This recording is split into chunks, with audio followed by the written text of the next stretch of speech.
We never know when love begins, but we always know when it ends. When love ends, hate begins. When hate ends, love begins. हामीले कतिपल्ट याद गरेका हुन्छौँ हामीलाई कसै व्यक्तिसँग कहिले प्रेम भयो भनेर त्यो एउटा मुभमेन्ट कहिले हो भन्ने भयो भने हामीलाई त्यो ठ्याक्कै यही बेला यसरी नै हो भन्नलाई धेरै गाह्रो हुन्छ। कोही कोहीले प्रपोज गरेको डेटहरू त्यस्तोलाई लेखेर राख्नु भएको हुन्छ, तर भित्रको माया कहिले पलाएर आउँछ भनेर कहिले थाहा हुँदैन।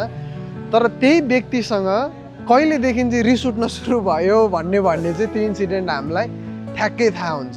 र जब हामीलाई कुनै मानिसलाई प्रेम गर्न थाल्छौँ तब त्यो मानिसप्रतिको घृणाहरू हराउँदै जान्छ।